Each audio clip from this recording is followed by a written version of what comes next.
Boa noite a todos, boa tarde a todos. Sejam todos muito bem-vindos. É com imensa alegria que damos continuidade ao estudo do programa O Homem em Conflito, Desafios para o Ser Consciente, com base na obra da mentora Joana de Ângeles. Esta é uma iniciativa da NSP, a Federativa Espírita Holandesa e a AME Brasil. O tópico de hoje é fatores de desintegração da personalidade e será apresentado pela nossa querida Adriana Lopes. Boa tarde, Adriana. Seja Boa bem-vinda. tarde, é sempre uma alegria muito grande estarmos aqui com vocês, né?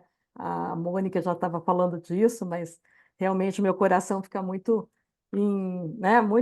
cheio, muito repleto de alegria por poder estarmos juntos, né? E eu vou começar então a compartilhar a tela, porque esse tema é longo, né? A Maria estava dizendo que tem realmente muita coisa. E eu procurei sintetizar, veja, né? A Joana fala desses fatores da desintegração da personalidade, as situações de conflito, em três grandes obras, né? Ela vai trabalhar no capítulo 15 de Jesus e da Atualidade, ela vai trabalhar no capítulo 18 do Momentos de Consciência, e ela vai trabalhar também no capítulo 4 do Ser Consciente. E então, assim, eu vou lá, né? A gente pega, faz um entendimento, mas sempre ela trazendo esses fatores que são importantes. Então, são três grandes fatores, né? A gente vai estar falando de alguns deles, né? E o primeiro fator, olha, desintegração da personalidade. Então, a gente viu que a personalidade, a gente encarna, o espírito encarna, simples, ele encarna, ele é criado simples e ignorante, aí ele passa pelo processo de desenvolvimento. Nesse processo de desenvolvimento, ele vai adquirindo conhecimento, e a cada encarnação ele vai trabalhando a personalidade que ele tem e forma-se um novo eu, uma nova personalidade em cada vida. Mas essa personalidade que é criada vida após vida, então eu, nessa encarnação, sou Adriana, né? Sou casada, tenho filho, sou espírita. Então, essa personalidade pode se desintegrar. E ela vai trazer aqui o que é que vai fazer para que a gente possa, então, ter essa personalidade desintegrada, vamos dizer assim. Opa, abriu um outro, que é uma outra palestra. Olha aqui, ela está querendo aparecer mais que a outra. Que interessante, deixa eu ver se eu. Consegui. É que eu quis abrir esse e pulou a outra que estava aqui, que eu estava preparando.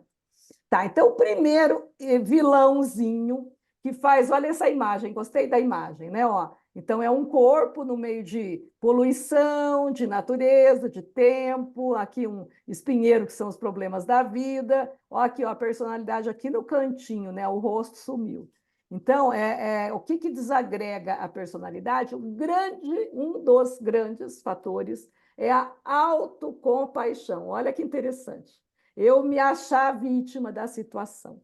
Quando eu acho que eu sou um coitadinho, que eu sou, né? Todo mundo me maltrata, me machuca, isso daí vai fazer com que a minha personalidade vai minando, né? Então, Joana começa a dizer assim, ó, psicologicamente, o homem que cultiva a autopiedade, dizendo que a pessoa que vai cultivar a autopiedade, ele tem um tormento desnecessário. Eu acho que isso daqui que é importantíssimo. É desnecessário esse tormento, né? Que vai deprimindo a pessoa, porque ela começa realmente a acreditar: nossa, eu sou um coitadinho, eu sou uma vítima da situação, realmente eu não merecia isso, essa pessoa fez isso comigo, percebe? Ela vai criando um tormento que não era necessário passar, ela criou isso, por isso que vai desintegrando a personalidade, né? Então, a Joana fala que refletir sobre as dificuldades pessoais vai facultar essa identificação desses recursos que a gente já tem, que estão disponível, bem como as avaliações das atitudes que vão levar a gente ao insucesso e poder corrigir esse desequilíbrio que a gente tem, né? E ela ainda fala que toda Oh, aprendizagem Adriana, assenta-se. Oi? eu acho que você deixou de compartilhar. Eu não estou Ah, vendo agora. é? Ah, agora ninguém está vendo. Vamos ver. Vou compartilhar de novo. E agora? Sim, Agora sim. Ah, e a Maria, está vendo, Maria? sim, estou, agora estou. Ai, que bom, obrigada. Eu acho que aquela hora eu tinha acabado tirando, desculpem. Devagarzinho a gente vai acertando.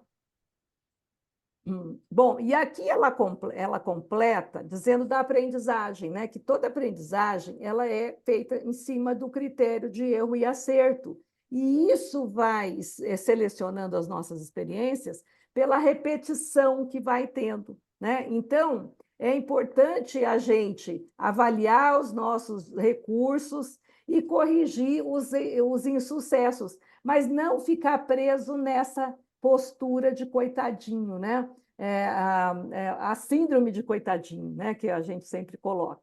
Os insucessos, eles vão propiciar avanços para que alcancem os degraus mais elevados, né? Então, veja, a gente, e aqui é uma coisa que ela trabalha em vários livros da série psicológica, quando ela fala que a gente, olha só, escolhe.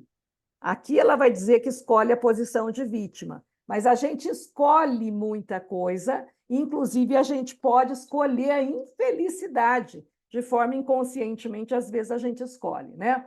Assumindo a lamentável condição da infelicidade e encontra-se a um passo das perturbações emocionais graves, que logo derrapa em psicopatologia devastadora. Então, começa com uma posição de vitimismo, ai, coitadinha, ai, eu não posso, ai, eu não sei, ai, eu não quero. Aí, com isso, eu vou ficando triste, triste, triste, e aí eu vou me fixando nisso e realmente eu posso desenvolver uma patologia que não era necessário. Aí vai entrar naquilo que está no Evangelho segundo o Espiritismo, capítulo 5, que vai falar das causas atuais das aflições e causas anteriores das aflições. Aqui é uma causa atual, onde a gente escolhe ser vítima e a gente quer um ganho secundário com isso. E aqui nessa imagem fala a mente acionada pela vontade, que a gente já trabalhou a vontade aqui, que eu sei, porque fui eu que falei sobre a vontade, vai se tornar um cárcere sombrio ou vai ser asas de libertação que a gente, olha o que ela diz aqui em cima, a gente escolhe, né? A gente escolhe ou o cárcere para ficar preso. Por que o cárcere? Porque eu fico preso nisso. Ah, eu não vou naquela festa porque aquela pessoa não gosta de mim. Ah, eu não vou naquela casa porque aquela pessoa, né, vai falar mal de mim. Ah, eu não vou fazer. E as pessoas nem sabem que a gente está pensando isso, percebe? Por isso que é um cárcere. Ou asa de libertação, porque independente do que o outro pense, eu sou livre. E eu sou assim, eu sinto muito se a pessoa não gosta de mim, né? Então ele se liberta dessas coisas de ter que agradar, de ser o bonzinho, de ser, né? Então, ser essa postura de coitadinho não é um bom caminho. E aí ela vai falar que essa postura de coitadinho vai trazer uma lamentação. A pessoa começa a lamentar, falar que nada dá certo. Sabe aquele desenho? Eu acho que aí não passa. Mas quando eu era criança, tinha o Lipe e o Hard. O Lipe dizia, ó vida, ó azar, né? Ou seja, ele é uma hiena, então ele reclama de tudo. Então, a lamentação é esse Lipe, a hiena, que vai achar que tudo está ruim. Então, a lamentação, ela vai desatrelar, ela vai trazer condicionamentos que vão aprisionando o ser, que é isso que ela vai falar aqui, né? Que é o cárcere sombrio, porque a pessoa se prende a questões e quando ela cultiva a autocompaixão e junto com a autocompaixão a reclamação, então ela se sente um coitadinho e reclama, reclama, reclama, né, de tudo que acontece. Aí veio a terceira questão, né? Então eu sou o coitado, começo a reclamar, aí a pessoa vai se sentindo insatisfeito. Tudo que ela tem não está bom, tudo que ela tem é pouco, tudo que ela tem não presta, o do vizinho que é melhor, o outro que é mais bonito, o outro é mais inteligente, né? Então, veja como vai desencadeando a patologia, né? Então, o coitadinho, aí ele reclama, reclama, ele se sente insatisfeito, e essa insatisfação vai se transformar num mecanismo masoquista que vai perturbando o psiquismo. Então, o masoquista, e muitas vezes inconsciente. Então, por exemplo, inconscientemente, ele está lá, a pessoa está passando a roupa e queima a mão. Bate na mão sem querer e se queima. Está fritando ali qualquer coisa, um ovo, pronto, derruba o óleo na mão, queima. Está fazendo alguma coisa, né, cortando a carne, corta a ponta do dedo junto. Então, esse mecanismo masoquista começa por esses pequenos acidentezinhos, principalmente na cozinha, né? Quando eu começo a me queimar ou me cortar, eu já paro e falo, Adriana, opa, o que está acontecendo aí, né? Eu estou querendo me punir, por quê, né? Vamos pensar sobre isso. Então, por quê? Porque às vezes um mecanismo masoquista começa a aparecer nesses pequenos detalhes. Todo aquele que faculta a autocompaixão é portador de insegurança e de complexo de inferioridade em busca da piedade por si mesmo, sem respeito pelas demais pessoas. E ele vai desenvolvendo a indiferença pelos problemas dos outros, fechando-se no círculo da própria personalidade mórbida, ou seja, ele vai se tornando narcisista, né? A minha dor, olha só, eu sou um coitadinho, portanto, eu sou tão pequenininho, igual Jesus preso, né, pregado na cruz. Portanto, eu sou o próprio Jesus e você tem que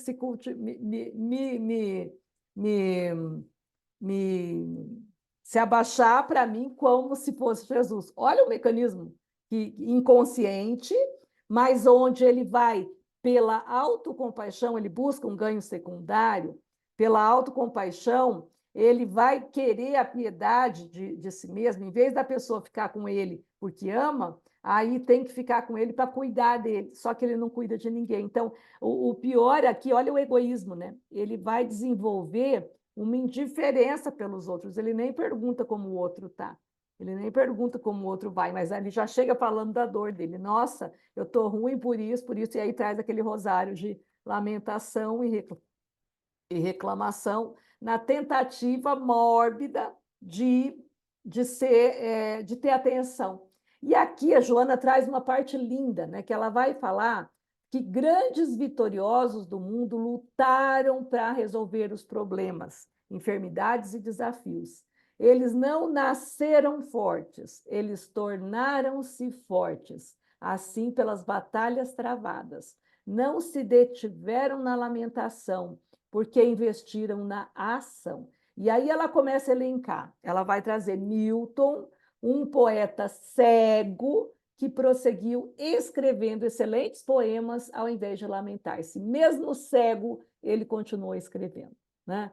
E aí a gente vai vendo na história. Beethoven continuou compondo com mais beleza após a total surdez. Então, ele podia ter largado tudo, no entanto, mesmo surdo, ele continuou compondo música. As melhores músicas que ele compôs, né, foi quando ele realmente se tornou completamente surdo. Chopin, tuberculoso, deu surgimento às músicas ricas de ternura em crises de hemoptises. Hemoptise, sabe? Quem tem tuberculose, ele tosse, tosse, tosse até que sai sangue pela boca, né? Quando começa a cuspir sangue, é esse hemoptise. Então, mesmo com essas crises, quando ele estava colocando o sangue, né, pela boca, ele então continuava compondo músicas maravilhosas. Mozart, na miséria, sofrendo competições, traduziu para os ouvidos humanos as belas melodias que vibravam na alma. Epíteto, escravo e doente, filosofava estoico. Então, são pessoas que foram se tornando fortes e não nasceram fortes, né? Aí ela vai falar de Demóstenes, Gago, reconheceu a seixo. Olha, ele recolhia seixos da praia, né, pequenas pedrinhas, colocando em cima da língua para corrigir a dicção, para poder falar melhor. Olha só. E era, se eu não me engano, filósofo, né, o Demóstenes, se eu não me engano, filósofo.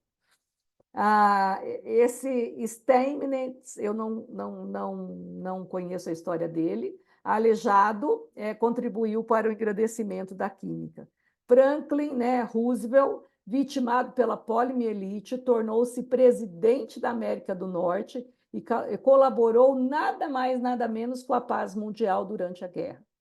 Helen Keller, eu fui atrás, porque eu não sei por que intuitivamente me deu uma vontade de saber quem era ela, e eu fiquei encantada, porque num outro livro, não sei qual desses três, ela fala que a Helen Keller, eu acho que está, se eu não me engano, no Jesus e Atualidade. Ela já cita esse caso da Helen Keller e ela coloca que é um espírito Tem um filme sobre ela, incrível. incrível. E ela fala, a Joana fala um dado dela, incrível, que eu também não sabia, por isso que eu quis estudar a história dela. Fala que ela não precisaria dessa patologia e que ela pede essa doença para que ela pudesse dar o exemplo. Olha, aquilo eu vou falando e vou me arrepiando, né? Que ela possa dar o exemplo para a gente, que nem toda. Quando ela vai falar a diferença de provas e expiações, ela vai falar que nem todo problema muito sério é uma expiação. Aí ela cita a Helen Keller, que foi cega, surda e muda, comoveu o mundo com a sua coragem, cultura e amor a Deus, ao próximo e a si mesmo, e a si própria. Então, o que aconteceu com ela? Ela era muito pequenininha, ela tinha, eu acho que tinha 18 meses, aqui ó, a foto dela já adulta. Ela tinha 18 meses quando ela teve uma doença que desenvolveu, né, essas deficiências múltiplas. Então, até 18 meses, ela ouvia e falava, aí ela perde a audição, ela ficou cega, surda e muda, né? Então, ela não aprendeu a falar, não aprendeu. Falar, ela já falava, mas ela não ouvia mais e ela era cega. Como é que ela ia aprender a ler e escrever? Cega e surda. Então, o que acontece, né? Então, foi a primeira portadora de deficiências múltiplas a conquistar um diploma universitário. Primeira, além de deficiente, mulher, a ir para uma universidade, sendo ela uma mulher com portador de deficiências. Ela aprendeu a falar, se comunicar, ler, escrever, mesmo cega, com auxílio de uma cuidadora com leve deficiência auditiva, que conhecia os métodos de alfabetização para os deficientes visuais que não se comunicavam. Então, era assim, essa menina que ela tinha uma pequena deficiência, aí ela foi educada dentro daqueles métodos específicos para as crianças que tinham alguma deficiência, e ela aprendeu o método, mas como ela tinha um resíduo ainda auditivo, ela conseguia falar e se comunicava. E aí ela chega para cuidar dela, bebê, né? E aí ela começa a tentar ensinar ela a falar, a ler e a escrever, cega, surda e muda, e com problema físico, né? Aí a Helen Keller, ela fez filosofia, né? Ela se tornou escritora e ativista social norte-americana, onde ela discutia, ela trabalhava as questões da mulher, né? E ela lutava em defesa das pessoas portadoras de deficiência poder frequentar uma universidade, que até então também era muito difícil. E aí ela lutou, né, em defesa desses direitos sociais, tanto da mulher, das pessoas com deficiência, para que pudesse, então, mudar isso tudo. Então, veja, são pessoas, são espíritos que tinham tudo para tentar se tornar, desenvolver a compaixão de si e né, a autocompaixão e a compaixão dos outros, e todos eles foram à luta pela vontade, né? Então, de novo, a vontade como essa alavanca de promoção social, né?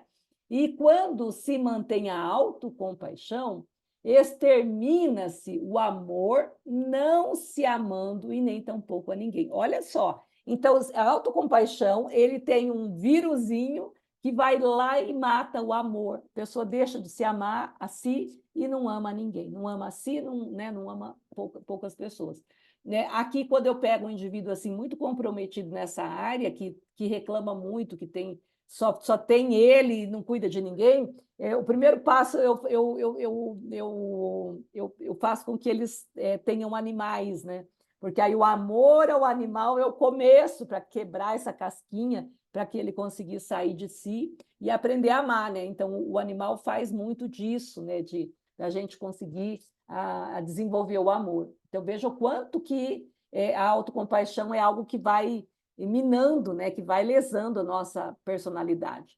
O homem tem, olha aqui, eu pus em vermelho, o dever de aprofundar meditações em torno das aflições e dos problemas, a fim de superá-los. Então, a gente tem problema? Tem, mas todos os problemas ali no Jesus e Atualidade, ela traz, né, Jesus e vai colocando, né, frente a todos os desafios. E o primeiro capítulo é Jesus e os desafios. Então, esses desafios, as aflições, os problemas da vida, eles vêm para que a gente consiga sair desse mesmismo e ir superando isso. Aí, esses exemplos dessas pessoas que ela cita, né? E ela fala que quem de si se compadece recusa a crescer e não luta, estagiando na amargura com o qual se compraz. Aqui é duro, hein? Olha, a pessoa gosta de ser o coitadinho. Ela, inconscientemente, claro que se a gente falar isso para a pessoa fala, você está louca, né? Não gosto, não, estou sofrendo muito. E sofre mesmo, a gente vê que sofre.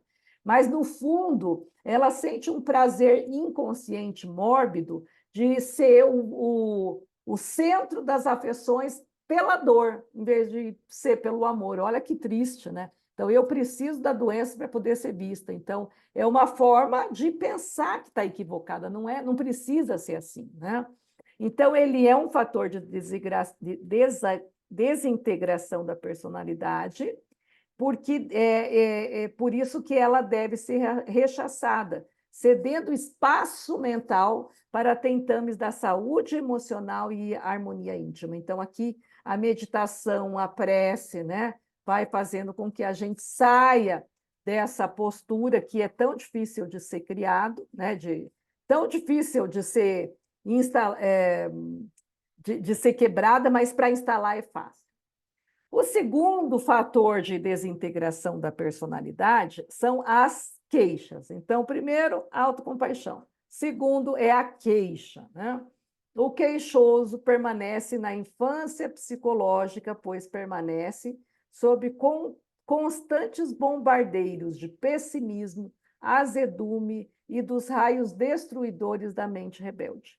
A queixa é a reação mental e emocional patológica, refletindo, olha o que atrás de um queixoso tem insegurança, perturbação, que são responsáveis por ocorrências negativas que o indivíduo procura ignorar ou escamotear nos mecanismos de defesa. Então, olha aqui a imagem, né? A pessoa está ali pensando em infinitas coisas ao mesmo tempo, né? O pensamento para cá, para lá. Então, como é que ele direciona pela vontade? A vontade tem que ter um foco.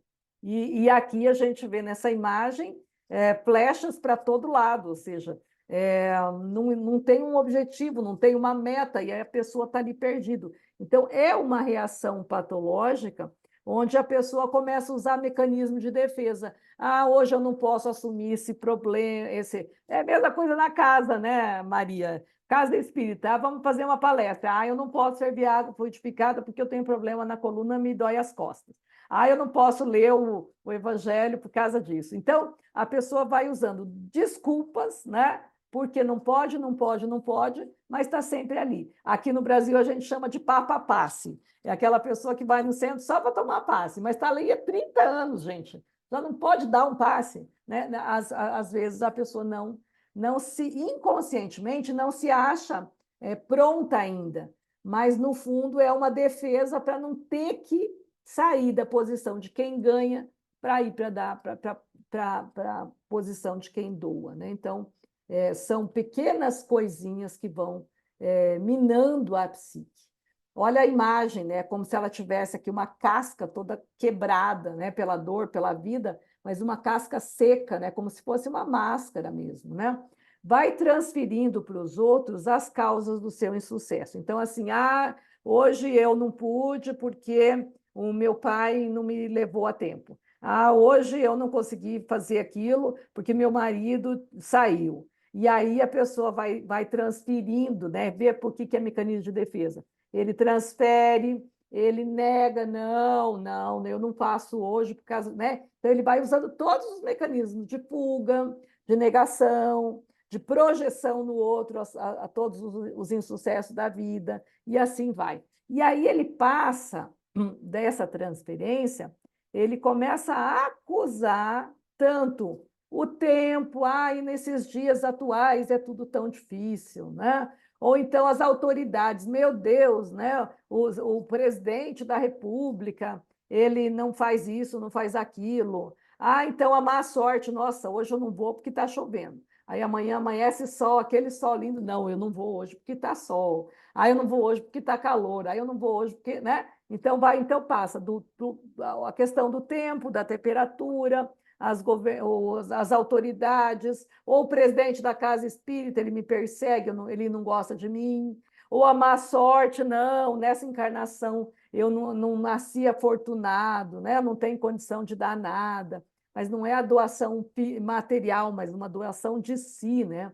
Acalmando-se e tornando-se vítima, né? No que se compraz. De novo, ela fala várias vezes isso, né? A pessoa se compraz de se sentir um fraquinho, coitadinho, né? A fragilidade e a insegurança são os maiores fatores que ocasionam o insucesso do indivíduo, que poderia ser transformado em êxito quando abandonado à queixa e perseverasse na ação bem direcionada. Então, ela fala primeiro de se colocar como vítima, e aí ela fala da vontade, que é o antídoto. Ela fala aqui que a queixa ela é um dos fatores, mas coloca aí o antídoto, que é a ação no bem, o trabalho, a caridade, né? O estudo, me doar em favor do próximo, me doar em favor das outras questões. Né? Então, veja como ela traz o mal e o remédio, né? Como está no Evangelho. Ela traz o problema e depois ela traz o antídoto. Joana, então, considera o sucesso. Então, o que é sucesso para ele? Né? Quando o indivíduo administra os problemas com serenidade e harmonia, sem perturbação ou desagregação da personalidade, sem evasão da responsabilidade. Evasão da responsabilidade é mecanismo de fuga, tá? Então, sucesso e fracasso, ela vai trabalhar bem esse tema, onde ela vai dizer que sucesso não é não ter problema. Não, problema todos nós vamos ter problema, né? Problemas de infinitas ordens. Pode ser um problema moral, um problema ético, um problema financeiro, um problema conjugal, um problema no trabalho, um problema no morar, problema com aluguel, um problema com o chefe, né? Mas o que é saúde para ela? Então, saúde não é não ter doença. Saúde é dependendo da forma como eu me coloco em frente à doença. E o sucesso é a mesma coisa. É eu me colocar junto aos problemas com serenidade, com harmonia, né? Sem estar tão perturbado, entendendo que se Deus me deu essa problemática, é porque a gente precisa dessa dor como um aprendizado e começa a agradecer a dor. E aí entra a postura de gratidão, que é um sentimento de gratidão é um sentimento, é uma postura diante da vida, né? Que devagarzinho vai trazendo essa alegria da pessoa viver. Por quê? Porque ela sabe que mesmo na dor ela é agraciada com uma oportunidade de progresso. Por isso que aqui, né, nessa imagem, é o Santuário de Delfos, lá na Grécia. Em cima desse pórtico aqui, ó, está escrito essa máxima, né? Conhece-te a ti mesmo. E complementa, né? Vírgula. Pois conhecendo, te conhecerás os deuses e o universo.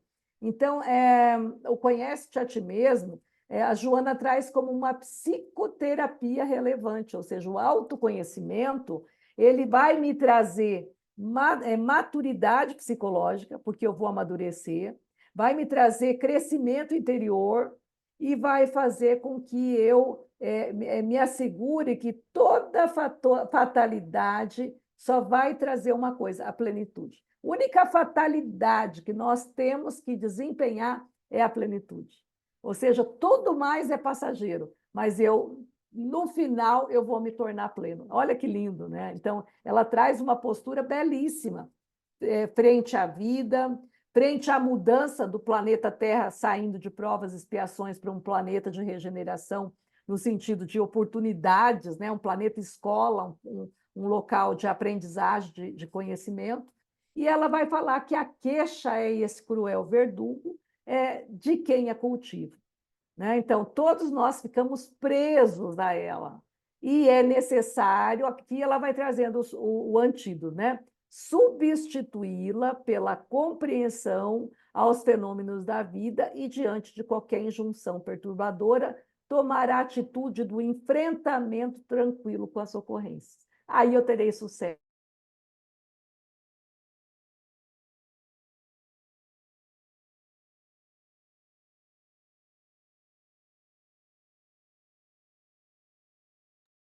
Eu acho que ela travou, Maria. Hoje, mas eu vou assim mesmo, né? Não vou ficar preso na lamúria, mas eu vou. Está instável minha conexão? Agora sim. Travou um pouquinho, mas já voltou. Voltou? Ah, desculpa, que agora ele escreveu que estava meio instável. Deixa eu olhar aqui minha internet como está. Ah, tá. Eu estou tá projetando, aí eu não consigo ver. Então, veja, então a gente precisa aqui substituir, né, a queixa pela compreensão que tudo que eu tenho é necessário para o meu aprendizado. Aí eu fico tranquilo, né? Eu fico tranquilo, porque nem mesmo a morte vai roubar de nós quem somos. Isso é muito bonito, né? Essa deve ser, então, a primeira atitude a ser tomada, ou seja, substituir a queixa pela compreensão, buscando apoio no discernimento e na razão lúcida, procurando descobrir a real finalidade de todos os fatos existenciais e sua função. Então, eu estou passando uma doença seríssima, que me obriga a parar com a minha vida, o meu trabalho e fazer tratamentos muito profundos. Mas então eu penso, não, Deus está me dando uma oportunidade de poder pensar em coisas mais profundas do que só trabalho. Aí eu quebro, olha que imagem bonita, né? Eu quebro essa gaiola que me aprisiona, e aí cada caquinho quebrado vira uma ave, né? Que voa livre, que é a possibilidade de compreender as finalidades da vida. E aí, já indo para o último fator de desintegração da personalidade, que são os comportamentos exóticos, né? Que já é um quadro já de psicopatologia. Se a gente olhar lá no livro Conflitos Existenciais, quando ela trabalha, não é no Conflitos Existenciais, quando ela trabalha os transtornos de personalidade, ela vai trazer os comportamentos exóticos como um transtorno de personalidade já aqui, ele já desintegrou a personalidade, né? Então, veja, começa com o coitadinho, aí mergulha na queixa, aí termina no comportamento exótico, que caracteriza o quê? Insegurança, a frustração, os complexos de inferioridade vão perturbando esse equilíbrio psicológico que vai transferir-se para as reações nervosas. Que jeito? Vai aparecer no corpo contração muscular, sabe aqueles tiques que a pessoa vai tendo? Repetições de gestos, né?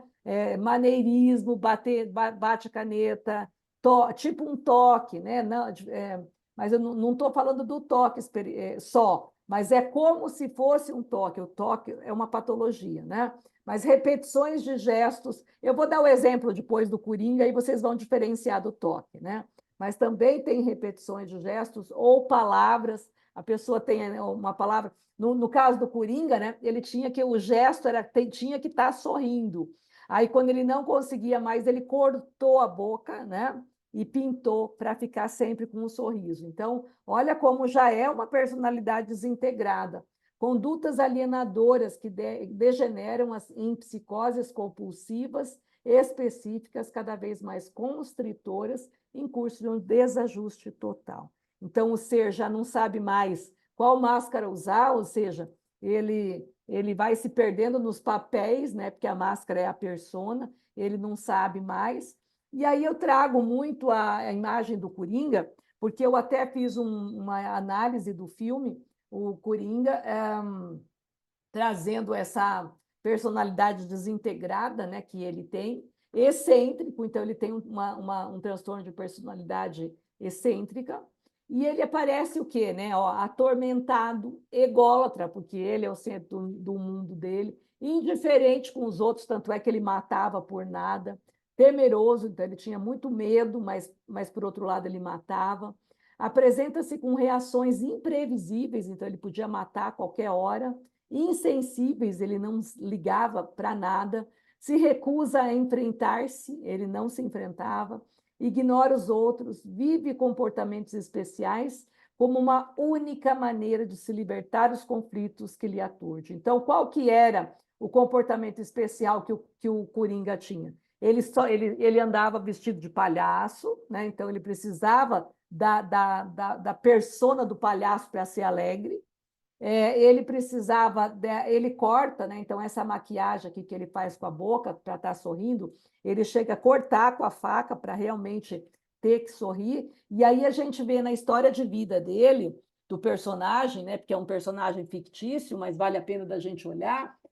A mãe obrigava ele a rir o tempo inteiro. Então, independente do que acontecesse na vida, ele tinha que estar feliz, ele tinha que estar sorrindo. Então, isso daqui que a Joana chama de comportamentos especiais. Então, cada história de vida vai fazer com que o excêntrico vai desenvolver formas diferentes de se colocar, né?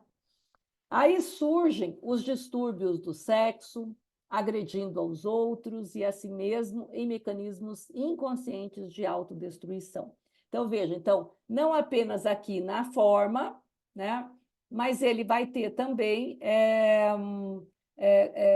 distúrbios comportamentais, onde ele começa a agredir as outras pessoas, querendo que as pessoas entrem nesse jogo excêntrico dele. Essa história que ele cria, a pessoa que se nega, a pessoa que vai contra, ele acaba, de certa forma, agredindo, né? E, às vezes, ele pode matar. Então, aí a gente vai estar percebendo como que vai deteriorando, né, essa psique. Então, não apenas na parte sexual, mas em todas as outras relações. E vai trazendo para ele uma destruição mesmo, né? Ele vai se destruindo no desenrolar disso.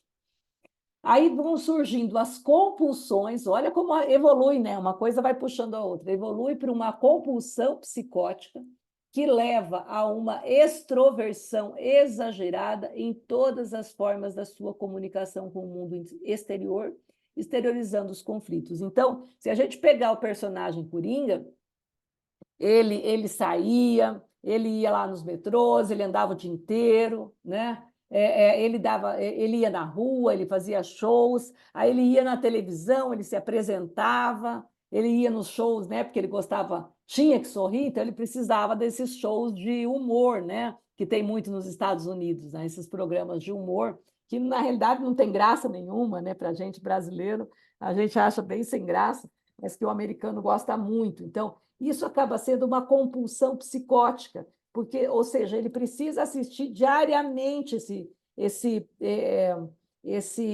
programa, senão ele não fica feliz. Então, exageradamente, tudo se torna compulsivo, até mesmo depois na questão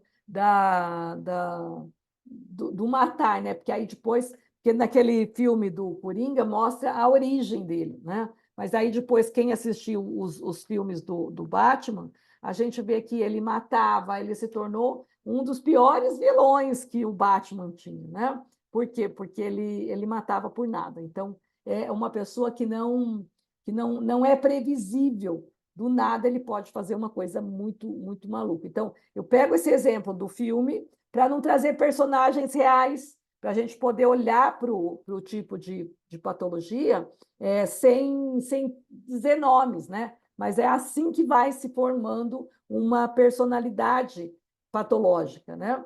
Algumas dessas personalidades exóticas fazem-se isoladas, evitando o relacionamento com o grupo em postura excêntrica de natureza egoísta. Então, aqui a imagem é como se ele construísse, né? Um tijolo, um muro de tijolo, isolando ele do mundo. Então, ao mesmo tempo que ele sofre imensamente, porque ele está numa solidão profunda, ele se torna egoísta porque ele não se importa com ninguém. Ele não se importa se a pessoa está bem ou não. Por quê? Porque ele só vai pensar nele enquanto o centro do universo. Então, se a gente olhar, ele tem um comportamento bem narcisista de ser o centro desse universo, né? Então, veja como tudo é uma construção. E a Joana vai falando que isso é uma escolha, né? Isso que é complicado a gente pensar, que a pessoa devagarzinho vai entrando nisso, né?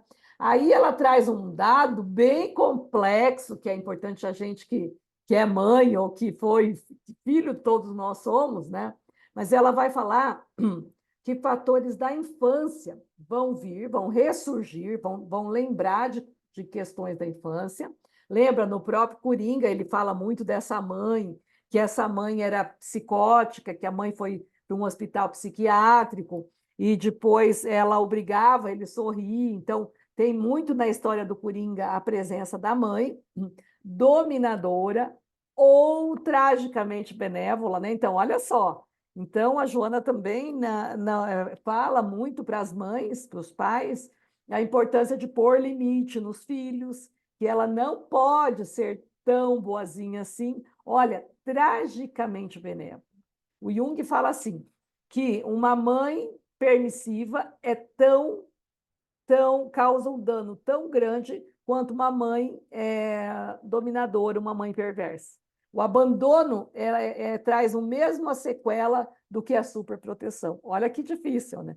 E a gente que é mãe, meu Deus, né? O que eu posso fazer? Qual que é o limite, né, entre um e outro? É bem difícil. Então, essa mãe transferiu para o filho as frustrações no personagem. Quem não assistiu o filme, assista, para a gente ver que eu vejo muito no Coringa tudo isso, né? Então, essa mãe do Coringa transferiu para ele as frustrações, passou a se realizar nele, por isso que ele tinha que sorrir sempre, buscando na felicidade do filho tudo que ela não viveu, não fruiu, e na sua estrutura maternal neurótica. Então, existe uma neurose onde ela transfere para o filho, né? Aqui a imagem, né? Uma mãe com a filha e a filha aqui com uma âncora presa na perna, ou seja, ela precisa estar ancorada nessa mãe como modelo, né? E precisa, ela exige, né? Essa mãe exige, primeiro, consideração, que não dispensa com ninguém. Ela exige auxílio, que jamais retribui, e exige gentileza, que nunca oferece, sendo rude, mal-humorado, insensível e presunçoso. Então, essa relação de mãe e filho é muito complicada. Esta é uma fase adiantada do comportamento exótico, que exige mais acentuada terapia de profundidade. Aqui, nós já estamos falando da doença já instalada, de um quadro muito sério que já instalou, né? Diferente daqueles, né, da queixa e da vitimização que estava no início ainda. Aqui já é um quadro, muitas vezes, severo, mas que nós temos terapia, né, para isso. Nós temos, no caso da personalidade ali, não vai ser só uma terapia psicológica, mas ali vai ter que estar associado à medicação psicoterápica, né? Então, a psicoterapia propõe uma revisão de valores culturais e sociais, envolvendo essa pessoa num grupo familiar e nos problemas da comunidade. Então, a pessoa precisa estar começando a trabalhar em benefício ao outro, vendo que ela mora numa sociedade, que ela precisa se colocar nesse contexto, ajudando nesse meio, para quê?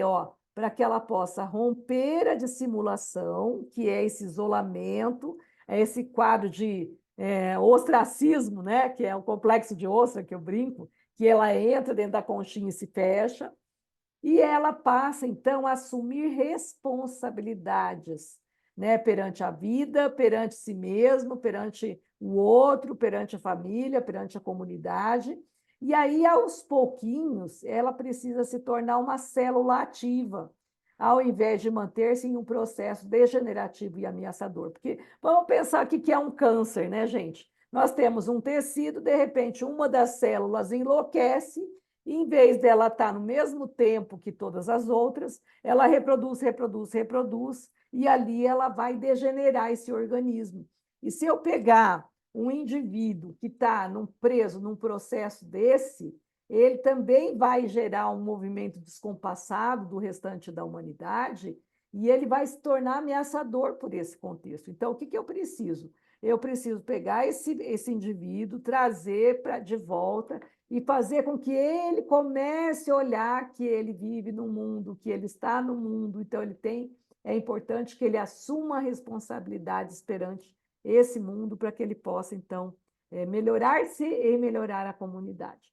Então, esse acompanhamento do psicólogo lhe propiciará o encontro com o eu profundo e seus conteúdos psíquicos, libertando-se das heranças neuróticas e dos condicionamentos psicóticos. Claro que aí entra também o tratamento psicoterápico, vai entrar a questão da medicação, quando necessário, para conter essa crise de agressividade, se ele já está num caso de deteriorização de personalidade já muito desenvolvida. Então, eu preciso conter o impulso agressivo, eu preciso também da terapia, aí a terapia espírita é maravilhosa, né? O passe, a água fluidificada, o evangelho no lar, são todas ferramentas que vai ajudar muito essas pessoas a romper essa couraça aí que ele criou contra o mundo, né? Para se proteger do mundo, mas ao mesmo tempo ele, quando vai para o mundo, ele vem de uma forma descompassada, né? E neurótica. E aí a Joana traz ainda uma frase que eu acho que está muito dentro desse tempo, que seriam lares difíceis, relacionamentos familiares ásperos, presença de mãe dominadora e pai autoritário, fomentando o surgimento de conflitos na personalidade infantil, remontam aos períodos pretéritos de alucinação, de instinto e de desregramento. Portanto, ele acaba voltando a situações muito primitivas de outros reinos até, quando ele vivia pelo instinto animal, o instinto de luta e fuga, o instinto de defesa, né, e outros instintos também. Então, veja a importância da gente cultivar em nós a importância da prece, né, a importância do autoconhecimento, porque assim a gente começa a perceber, quando a gente começa a entrar no movimento mais vitimizante, né? Eu começo, hoje eu me sinto uma coitadinha, amanhã eu me sinto de novo, depois de novo, opa, vamos ligar um alerta, né? Vamos pensar, olha, tem coisa ali que não está legal. Por quê? Porque eu realmente estou me sentindo vítima. Então eu preciso conversar com alguém para entender se isso é uma sensação minha de me sentir a coitadinha, ou realmente eu estou sofrendo um complô mesmo do universo, mas se eu tiver a postura como eu tenho que me colocar, é a postura que eu preciso mudar.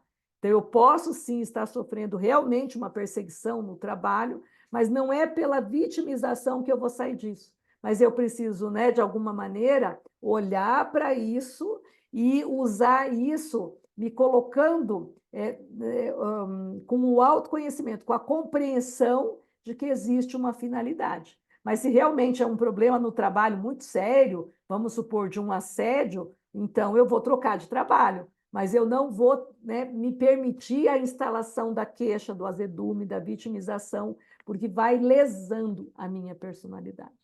Temos ainda uns 10 minutinhos, a gente pode, se tiver alguma questão, discutir um pouquinho mais sobre isso. Então, vejam, né, 3 capítulos muito profundos que eu tentei enxugar para a gente tentar olhar para esse contexto todo, né, porque a Joana fala de muitas coisas, daria para a gente falar assim muito tempo, mas nós temos só 1 hora, então vamos trazer as perguntas que possa ter Eu ficado. tenho, eu Fala, tenho. Mônica. Bom, daria umas 10 perguntas para fazer para você, mas eu não vou fazer tudo isso, não. Você adiantou e você falou, já resolveu um aqui sobre a herança genética e a herança comportamental, que você falou sobre a herança, não, e no final agora, a herança neuróticas, né? As heranças neuróticas.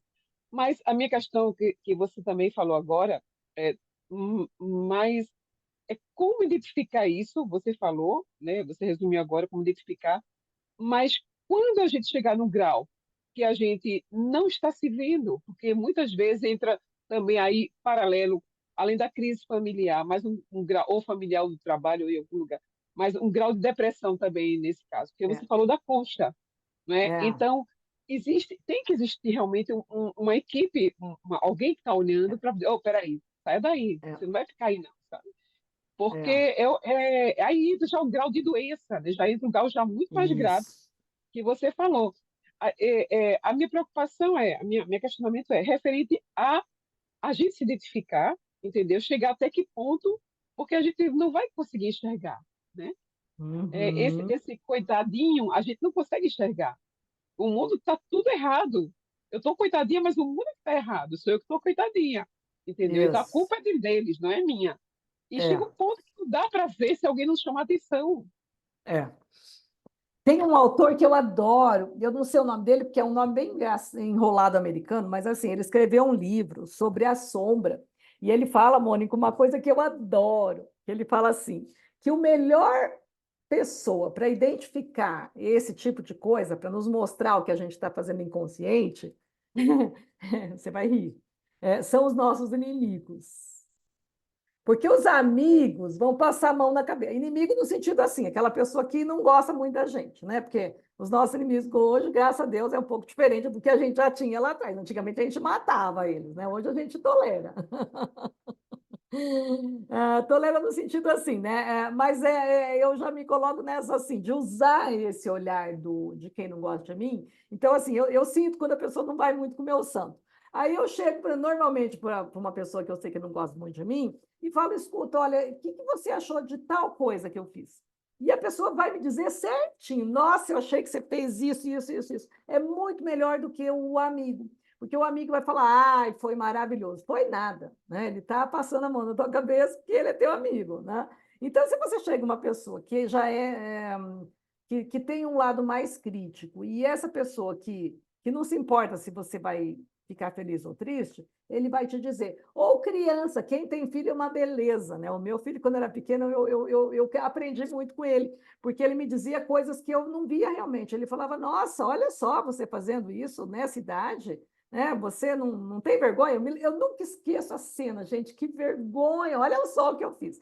Eu estava fazendo doutorado, e aí o meu orientador era lá do Rio de Janeiro, uma pessoa idosa, velhinho, tinha que ser tudo escrito, posto no envelope e mandado lá para o Rio, que levava um tempão para chegar lá, de carta, porque ele não aceitava nada no computador, imagina, né? Tudo pelo correio. Aí no Brasil o correio entra em greve, é uma tristeza. Resumindo, eu me lembro que um dia aí ele me mandava material, mas ele mandava o material tudo em inglês. Meu inglês é mal e porcamente. Eu leio assim, né? Não é, eu não tenho fluência e não tenho bom inglês para pegar um inglês técnico da área da psicologia. Eu estava falando de transplante, né? Os aspectos emocionais de um transplante. Então, entra termo técnico, nome de medicamento, um monte de coisa que em inglês eu vou saber o que é. Aí um dia eu estava cansada, que eu tinha que trabalhar de dia e ficar até 3 da manhã traduzindo texto. Aí eu chegou um envelope, eu abri, era tudo um texto enorme em inglês. Aí eu estava tão cansada, eu comecei a chorar, sentei na escada, igual criança, igual criança. Sentei na escada chorando. E aí meu filho olhou para mim e falou: O que você tem? E eu falei: eu estou cansada, porque olha só, ele me manda em inglês esse monte de texto, por que não manda em português? Ele falou: primeiro, olha a tua postura. Isso é uma postura de criança fazendo birra. E o pior que era, ele estava fazendo birra. Aí falou assim: então, você com essa fazendo aí birra, outra, o teu orientador não tinha nem que mandar material. Então, se ele está te mandando em inglês, é porque nem chegou no Brasil ainda. E se está mandando, é porque você consegue. Então, levanta, lava esse rosto e vai estudar. Gente, ele parecia meu pai. Realmente, eu fiquei com tanta vergonha, Mônica, que depois disso eu aprendi, né, que quando eu não sei se eu tô, porque claro, né, assim, ó, o cansaço faz você fazer uma regressão mesmo, né? Então eu não sou assim sempre, tá? Só para vocês não acharem que eu sou maluca assim sempre. Mas no momento de cansaço, isso que você falou, quando a gente diferencia se é uma depressão, um isolamento por uma depressão ou é um isolamento, né? Então é difícil. Por isso que a gente precisa, em alguns momentos, do profissional ajudar a gente. Olha, eu estou ficando mais quieta, estou ficando calada, não quero sair, não quero conversar. Né? E aí a pessoa, no processo terapêutico, aos pouquinhos vai conseguir enxergar você e podendo te devolver isso. Então, é lento mesmo. E é importante, por isso que aí entram os sonhos, né? O sonho mostra muito a posição do ego. Como que eu faço? Tem sonhos assim que ele traz posturas minhas que eu falo, meu Deus, eu faço isso de verdade. né? Então, algum personagem do sonho fazendo algumas coisas, e quando a gente vai pensar, tem umas, mas totalmente inconsciente. Então, a autoanálise, ela vai trazer isso, né, que você fala, como identificar? Né? Então, eu vou identificar um comportamento, se está isolado, se é um comportamento de negação, se é um comportamento de fuga, ou se eu estou me portando igual uma criança, tá? Igual ali, dei esse exemplo, né, para a gente rir um pouco, mas é um fato real, aconteceu de verdade. Mas por que que eu fiz essa regressão toda? Porque eu estava num momento extremamente cansada, num momento extremamente pressionada de todo lado. Então, até isso que você precisa se pensar, em que momento que eu estou passando isso? Eu estou tendo pressão no trabalho, eu estou tendo pressão dos filhos, eu estou tendo um caso muito severo de doença na família, uma doença terminal, eu estou passando, ou não está acontecendo nada disso, mas eu estou tendo igual. Por quê? Porque aí entra a tua primeira questão, a herança genética versus a herança comportamental. Porque, às vezes, está lá num gene nosso, né? Uma questão, por exemplo, de uma bipolaridade, né? Mas, assim, eu tenho um gene, mas eu estou nessa família com esse gene porque eu preciso desenvolver alguma coisa ali igual, desse grupo de espíritos. A Joana trabalha muito bem quando ela trabalha, né, nas famílias, e ela fala que estão no mesmo grupo com o mesmo fator genético, exatamente porque são espíritos afins de mesmas equívocos do passado. Às vezes é a mesma gangue que exterminou uma população, estão ali junto tudo numa família para se adequar, né? Ou então tem o perseguidor e o perseguido. Então, essa herança genética nunca é acaso. Então, isso é legal. Então, até mesmo, né, quando você tem uma criança com alguma deficiência genética, algum problema sério, né, genético, eu preciso falar, bom, se está aqui e veio geneticamente, né, eu doei para ele esse gene e desenvolveu esse problema, é porque ele, de alguma forma, tem um vínculo comigo e que eu preciso, por amor, do resgate. Então, o amor cobrindo uma multidão de pecados. Então, você veja, Mônica, que lindo, quando a gente consegue ampliar essa visão e olhar aqui que tudo tem um para quê, uma finalidade, o Jung fala, tudo tem um fator causal, né? Um para quê, uma função na minha vida. Quando eu consigo olhar para essa finalidade e essa função na minha vida, eu consigo, então, não reclamar, porque eu entendo, né, que isso para mim vai ser importante, portanto, eu vou aproveitar essa oportunidade e eu vou tentar de uma forma, né, sei lá, não perder essa oportunidade aí que a gente está tendo de estar todo mundo junto, né? Perdoar, eu gosto dessa frase, perdoar enquanto está a caminho. O que é perdoar enquanto está a caminho? Enquanto a gente está encarnado, todo mundo junto. Porque depois que um desencarna, aí vai ficar mais difícil, vai precisar de toda a vida para colocar todo mundo junto de novo, para a gente conseguir estar um perto do outro para poder perdoar. Claro que a gente sabe que no plano espiritual acontece também os perdões, né? Mas que sob o jugo da matéria é mais difícil, né? Porque é isso que a gente fala, né? A matéria vai desenvolver paixões que a gente achava que não tinha mais, que é a raiva, o egoísmo, vontade de ir lá enforcar o outro, né? E eu até brinco, eu faço uma brincadeira comigo, quando eu fico com muita raiva. Então, primeiro, você não pode reprimir a raiva, ela tem que existir. Mas você também não pode ficar preso na raiva, porque senão você deteriora o teu aparelho psíquico. Então, como que eu faço? Eu fico com raiva, aí eu crio um cenário muito engraçado. Aí eu penso assim, que eu estou chegando na pessoa, eu pego o pescoço dela, aperto, aí eu imagino que é o rosto dela, sabe aquelas caixas registradoras antigas de filme de faroeste, que faz, né, que tem aquela manivelinha? Então eu aperto o pescoço, a boca faz pluft, e sai como se fosse a gaveta da caixa registradora. Aí a língua, eu puxo a língua, aí eu imagino, isso é uma imaginação ativa. Aí eu pego, imagino que eu estou enforcando ela com a língua, aí eu vou puxar o laço, aí eu vou com a língua, eu faço o laço, ponho bolinha, ponho xadrez. Aí quando eu estou pondo as bolinhas na língua, eu já começo a dar risada, né? E já saio da minha vibração da raiva. Você percebe? Então, não neguei a raiva, senti raiva, fiquei brava, né? Senti vontade de enforcar, não vou enforcar mais, mas a vontade eu não posso reprimir, cria uma cena, isso que é imaginação ativa. Lá no livro Isso é uma Psicologia, técnica transpessoal, não é isso? É uma a, técnica a, transpessoal de você, então, você jogar a tua emoção no projetar o imaginário. é uma técnica normalmente transpessoal. Quem criou essa, que chama imaginação ativa, foi o Jung. E lá no livro Psicologia da Gratidão, no capítulo que ela vai falar a gratidão e a alegria de viver, olha que engraçado. Ela vai falar na gratidão e alegria de viver e ela só trabalha essa técnica. Olha que interessante. E aí eu pergunto, por quê? Porque ela vai. Então, essa técnica exercitar essa imaginação, né? Engraçado, que então eu não posso matar ninguém, mas porque eu já não quero matar ninguém, eu estou só brava, não quero matar ninguém. Mas essa minha raiva não pode ser reprimida, senão eu mando para o meu inconsciente, ele volta somatizado em forma de uma doença, um câncer, um nódulo, entende? Então eu não posso engolir a raiva, mas também não posso viver a raiva, eu tenho que dar um jardim para ela. O Marlon tem um livro que é O Cultivo das Emoções, e ele fala da raiva, né? Então eu preciso cultivar a minha raiva. Que jeito que eu vou cultivar ela? Sem viver ela, sem exteriorizar. Então, essa imaginação é uma forma. Você cria um Porque eu quadro já trabalhei, desculpa te engraçado. interromper, eu já trabalhei num grupo de teatro que trabalhou exatamente uma técnica parecida, de a gente Isso. pegar reais histórias e colocar na vivência, né, na Olha, interpretação corporal. Foi muito é, divertido, porque é, o trágico ficou leve, ficou é, cômico, e quando a é, gente volta para pensar naquele problema, né, isso, sério, isso, não perdeu o sentido, perdeu é. né, o O impacto que peso, se né? tinha, É. perdeu o peso.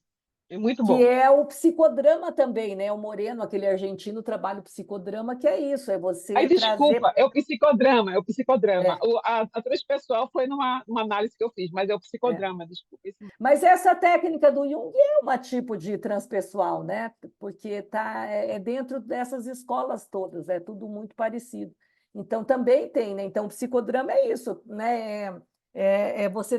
Você pega um objeto e você imagina que esse objeto é alguém ou algo, e aí eu falo, né? Eu expresso esse sentimento sem ter que negar que eu estou sentindo isso. E, ao mesmo tempo, me livro dele, porque é isso, depois aquilo né, passa, você dá risada. Mas eu procuro de uma forma muito lúdica, né, rir de mim depois disso tudo. Né? Eu te agradeço, muito obrigada. Desculpa aí, viu? Imagina, eu que agradeço as perguntas, né? Muito bom, obrigada. Interessante. Nossa, é, aprender de uma forma mais leve, né? Não precisa ser tão É, pesado, né? não precisa. E é engraçado que aí você traz, né, o humor é uma forma. Ah, então, e nesse capítulo da psicologia da gratidão, ela vai falar que isso depois te causa alegria de viver, né? Porque você consegue dar espaço para os teus sentimentos e depois isso fica leve, é o que a Mônica falou, né? Você vai embora, alguma coisa trágica, alguma coisa dramática na tua vida, ela é recolocada em outro local e acaba dando um campo, né, para isso tudo, sem Nossa, reprimir. quanta coisa. Eita, Adriana, o tempo passa aí. Deu tempo, é. Esse tempo ele é cruel com a gente. Mas eu acho que, bom, você disse que teria um compromisso logo após, né, esse nosso encontro Daqui a aqui, pouco, né? Aham. Então a gente vai te agradecendo por hoje. Estaremos ficar mais tempo, mas vamos te agradecendo por essa aula de hoje, que trouxe muita coisa para a gente. Dos três livros indicados, esse é o tem É, bastante coisa para a gente. tem. Não sei mais o que você fez, trouxe o essencial aí para a gente. Conseguiu resumir aí nessa horinha, né? Maravilha. Obrigada, muitíssimo obrigada. Gratidão aqui de nós todos como grupo, né? E você teria tempo, Adriana, de fazer o encerrar para a Claro, gente? claro, tenho sim, tenho sim.